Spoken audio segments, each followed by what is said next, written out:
നമസ്കാരം. എല്ലാവർക്കും എൻ്റെ പുതിയ വീഡിയോയിലേക്ക് സ്വാഗതം. ഞാനിന്നിവിടെ നാരങ്ങ അച്ചാറാണ് ഉണ്ടാക്കുന്നത്. ഇതൊരു വേറെ രീതിയിലാണ് ഉണ്ടാക്കുന്നത്. അതിന് വേണ്ട സാധനങ്ങൾ: നാരങ്ങ ഉണ്ടോ, ഈ വലുപ്പത്തിലുള്ള നാരങ്ങ, നല്ല പഴുത്ത നാരങ്ങയായ ഏറ്റവും നന്നായി. പിന്നെ ഒരച്ച് ശർക്കര, ഇതൊന്ന് ഉരുക്കിയെടുക്കണം. പിന്നെ ആവശ്യത്തിന് ഉപ്പ്, മഞ്ഞൾ, പിന്നെ കുറച്ച് ഇഞ്ചി, ഒരു കഷ്ണം ഇഞ്ചി അരിഞ്ഞത്, ഒരു 4-5 പച്ചമുളക് അരിഞ്ഞത്, പിന്നെ ആവശ്യത്തിന് കുറച്ച് കറിവേപ്പില, പിന്നെ ഇതുണ്ടാക്കാൻ വേണ്ട നല്ലെണ്ണ, എള്ളെണ്ണ തന്നെ വേണം. അപ്പോൾ ഞാൻ ആ ശർക്കര ഇത് ഉരുക്കി വെച്ചിട്ടുണ്ട്. പിന്നെ മുളക് പൊടി, കാശ്മീരി മുളക് പൊടിയോ മറ്റേതാണെങ്കിൽ ഇതിൻ്റെ പകുതി മതി. കാശ്മീരി ആണെങ്കിൽ നല്ല സ്വാദും ഉണ്ടാവും, എരി അധികം ഉണ്ടാവില്ല. പിന്നെ കായംപൊടി, പിന്നെ ഒരു 2-3 വെളുത്തുള്ളി പൊളിച്ച് എടുത്തതാണത്, അതും കൂടി വേണം. ഇനി നമുക്ക് ഈ നാരങ്ങ ഒന്ന് ആവി കയറ്റി എടുക്കണം. ഇനി നമുക്കത് ആവി കയറ്റി എടുത്തിട്ട് വരാം. ആവി കയറ്റാൻ വേണ്ടിയിട്ട് സ്റ്റീമറിൽ കുറച്ച് വെള്ളം വെച്ചിട്ടുണ്ട്. ഇനി നമുക്ക് ഈ നാരങ്ങ ഒന്ന് ആവി കയറ്റിയെടുക്കാം. ഒരു 5 മിനിറ്റ് ആവി കയറ്റിയാൽ മതി. 5 മിനിറ്റ് ആകുമ്പോഴേക്കും അത് വെന്ത് കിട്ടും. ഇനി അത് അടച്ചു വയ്ക്കാം. ഇനി അത് 5 മിനിറ്റ് ആവി കയറി വരട്ടെ.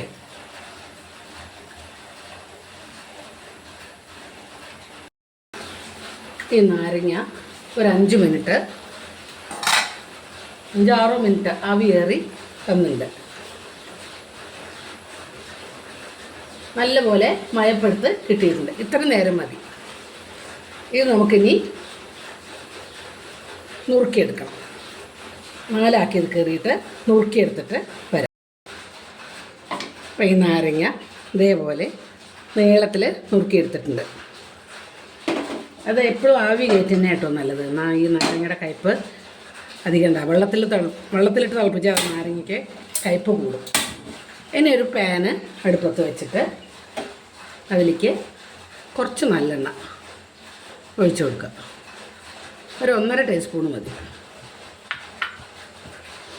ഇനി എണ്ണ നല്ലോണം ചൂടായതിനു ശേഷം നമുക്ക് ഈ നാരങ്ങയിലേക്ക് ഇട്ട് കൊടുക്കാം. എണ്ണ നല്ലപോലെ ഒന്ന് ചൂടാവണം. ഈ നാരങ്ങയിൽ എപ്പോഴും കുരു കുറേ കളഞ്ഞാൽ അത്രയും നല്ലതാണ്. കളഞ്ഞിട്ടില്ലെങ്കിലും കുഴപ്പമൊന്നുമില്ല. ഇനി നമുക്ക് ഇതിലേക്ക് ഇട്ട് കൊടുക്കാം. എണ്ണ ചൂടായിട്ടുണ്ട്.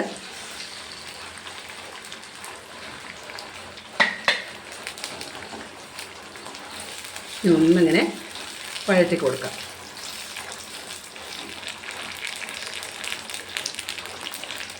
കുറച്ച് ഉപ്പ് ഇട്ട് കൊടുക്കാം. ഉപ്പ് ആവശ്യം പോലെ ഇട്ടാൽ മതി. ഞാനിപ്പോൾ ഒരു 6-7 നാരങ്ങ കൊണ്ടേ ഉണ്ടാക്കുന്നുള്ളൂ. നല്ലപോലെ ഒന്ന് വഴറ്റി കൊടുക്കുക. ഒരു 1-2 മിനിറ്റ് നല്ലപോലെ ഒന്ന് വഴറ്റി എടുത്തതിന് ശേഷം നമുക്കതിലേക്ക് ശർക്കര പാനി ഒഴിച്ചു കൊടുക്കാം. നാരങ്ങയിലത്തെ വെള്ളമൊക്കെ നല്ലോണം ഇറങ്ങി വന്നിട്ടുണ്ട്. കണ്ടോ, അതൊന്നും ഇവിടെ വറ്റണം. ചെറുതായിട്ടൊന്ന് വറ്റിയാൽ മതി, മുഴുവൻ വറ്റൊന്നും വേണ്ട.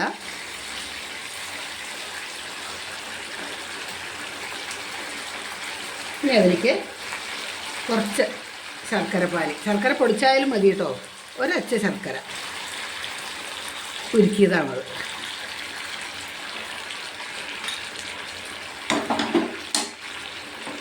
ഈ നാരങ്ങയുടെ കയ്പ്പ് കുറയാൻ നല്ലതാണത്.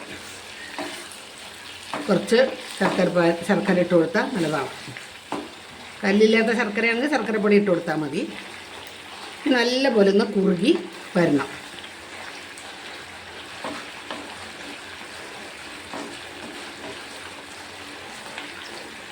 ചെറുനാരങ്ങ ഇങ്ങനെ ഉണ്ടാക്കി കഴിഞ്ഞാൽ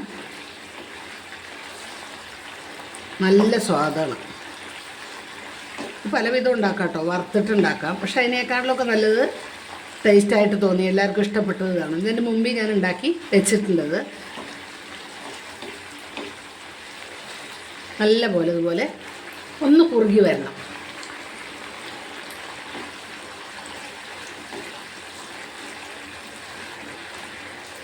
ഉപ്പും ശർക്കരയൊക്കെ നാരങ്ങയിലേക്ക് ഒന്ന് പിടിച്ച് വരണം.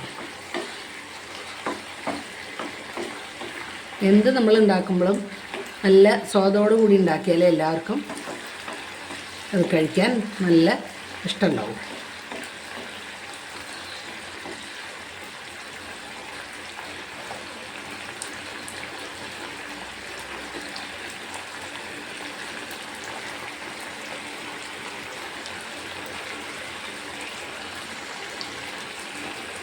ഇത്രയും കുറുകിയാൽ മതി. കണ്ടോ, ഇത്ര കുറുകിയാൽ മതി. ഇനി അതവിടെ ഇരിക്കട്ടെ. നമുക്ക് അപ്പോഴേക്കും അതിലേക്കുള്ള മസാലകൾ തയ്യാറാക്കാം. ഇനിയൊരു പാൻ അടുപ്പത്ത് വെച്ച് അതിലേക്ക് കുറച്ച് നല്ലെണ്ണ ഒഴിച്ചു കൊടുക്കാം. ഇനി നമുക്ക് അതിലേക്ക് ഈ വെളുത്തുള്ളി ഇട്ട് കൊടുക്കാം.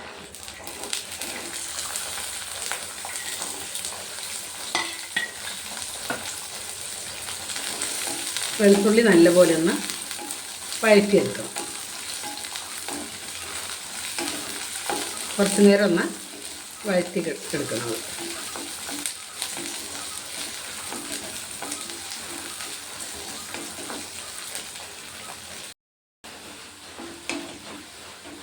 ഈ വെളുത്തുള്ളി നല്ലപോലെ ഒന്ന് വഴണ്ടിട്ടുണ്ട്. ഇനി നമുക്ക് അതിലേക്ക് ഇഞ്ചി ഇട്ട് കൊടുക്കാം. പച്ചമുളക്. അപ്പോൾ ഇനി തീയൊന്ന് താത്തി കൊടുക്കണം കേട്ടോ. ഇനി ഇളക്കിയതിന് ശേഷം കുറച്ച് മഞ്ഞൾപ്പൊടി,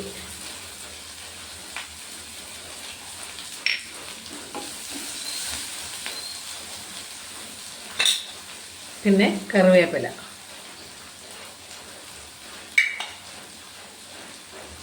ഇതൊക്കെ ചെയ്യുമ്പോൾ മുളക് പൊടി ഇടാൻ തുടങ്ങിയാൽ പിന്നെ തീയെ താത്തി വയ്ക്കണം, അല്ലെങ്കിൽ കരിഞ്ഞു പോകും. 2 ടേബിൾ സ്പൂണ് മുളക് പൊടി എടുത്തിട്ടുണ്ട്. ഇനി ഇത് കുറച്ച് നേരം ഒന്ന് ഇളക്കി കൊടുക്കണം.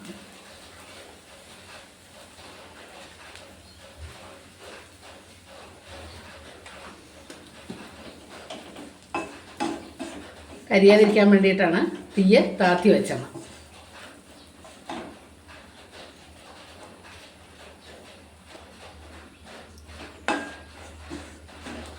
ഇനി അതിലേക്ക് കുറച്ച് കായം പൊടി കൂടി ചേർത്ത് കൊടുക്കാം. എണ്ണ കുറച്ചുകൂടി വേണമെങ്കിൽ ഒഴിച്ചു കൊടുക്കാം കേട്ടോ. ഞാനിപ്പോൾ ഇനി ഒഴിക്കുന്നില്ല, നാരങ്ങയിലും ഒഴിച്ചിട്ടുണ്ടല്ലോ. ഉലുവപ്പൊടി വേണ്ടവർക്ക് ഉലുവപ്പൊടി ഇടാം. ഞാൻ നാരങ്ങയിലും ഉലുവപ്പൊടി ഇടാറില്ല. ഉലുവപ്പൊടി വേണമെങ്കിൽ ഇട്ട് കൊടുക്കാം, നിർബന്ധമൊന്നുമില്ല. പക്ഷേ ഒരു ടേസ്റ്റ് ഉണ്ടാവും. പക്ഷെ ചിലപ്പോൾ അത് കഴിക്കും, അതുകൊണ്ട് ഞാൻ അത് ഇടാറില്ല. മാങ്ങയിലൊക്കെ ഇടാറുള്ളൂ. നാരങ്ങ ഐറ്റത്തിലൊന്നും അധികം ഉലുവപ്പൊടി ഇടാറില്ല. അപ്പം അത് നല്ലപോലെ വഴറ്റി വന്നിട്ടുണ്ട്. ഇനി നമുക്കതിലേക്ക് ഈ നാരങ്ങ വഴറ്റി വെച്ചത് ഇട്ട് കൊടുക്കാം.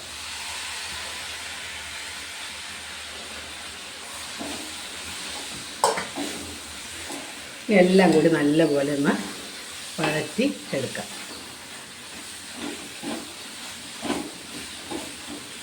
പച്ചമുളകുള്ളതുകൊണ്ട് കാശ്മീരി മുളക് പൊടി ഇട്ടാലും നല്ലപോലെ എരിവ് കിട്ടും.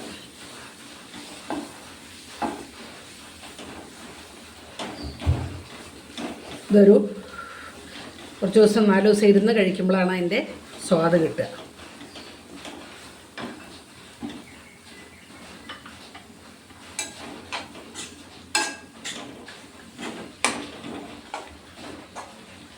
അപ്പോൾ നമ്മൾ നാരങ്ങ അച്ചാർ റെഡി ആയിട്ടുണ്ട്. കണ്ടോ, ഉണ്ടാക്കിയെടുക്കാനും എളുപ്പമാണ്.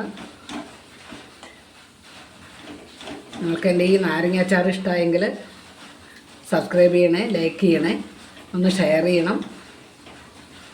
എല്ലാവരും ഇതുപോലെ ഒന്ന് ഉണ്ടാക്കി നോക്കണം കേട്ടോ. നല്ല സ്വാദുള്ളൊരു അച്ചാറാണ്. ഓണത്തിന് പറ്റിയൊരു നല്ലൊരു അച്ചാറാണത്. എന്താ,